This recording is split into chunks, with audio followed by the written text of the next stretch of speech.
नमस्कार, मी कीर्ती गायकवाड. स्वागत आहे आपलं आय न्यूज 28 मध्ये.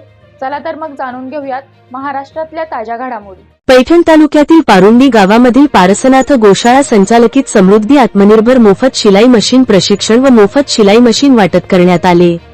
गेली 3 महिन्यापासून परिसरातील विधवा व परित्यक्त अनाथ माता भगिनीस मोफत प्रशिक्षण देण्यात आले. आज शिलाई वाटप करण्यात आले. प्रमुख पाहुण्या विनाताई गोखले, प्रमुख उपस्थिती वर्षाताई विलास भुमरे, डॉक्टर वैशाली सुरासे, आकाश गांगलवार व संस्थापक अध्यक्ष गोसेवक परमेश्वर नलावडे बप्पा पारुंडीकर. या कार्यक्रमास सन्मानपूर्वक शिलाई मोफत देण्यात आल्या आहे. समाजाचे देणे या भावनेतून हा उपक्रम राबविण्यात येत आहे. समाजातील गरजू जवळपास 100च्या वर महिला या प्रशिक्षण घेण्यास नाव नोंदवून घेण्यात आले.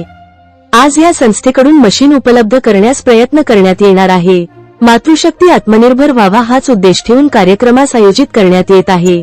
ज्या भागात हा उपक्रम राबविण्यात येत आहे, पुढील नियोजन पिंपळवाडी व केकत जळगाव येथे नवीन 2 प्रशिक्षण केंद्र चालवणार आहोत. या प्रशिक्षण केंद्राचा संचालिका सौ ऐश्वरी नलावडे यांनी प्रास्ताविक केले व संस्थापक अध्यक्ष परमेश्वर नलावडे यांनी सामाजिक सलोखा व व्यसन मुक्तीवर मार्गदर्शन केले व समाजातील व्यसनाचे दुष्परिणाम समाजातील दृश्य मांडले. विना गोखले यांनी सामाजिक कार्य करताना येणाऱ्या अडचणीला सामोरे कसे जायचे हे सांगितले. वर्षा भुमरे यांनी महिलांनी उद्योग उभे केले पाहिजेत असे आव्हानात्मक संदेश दिला.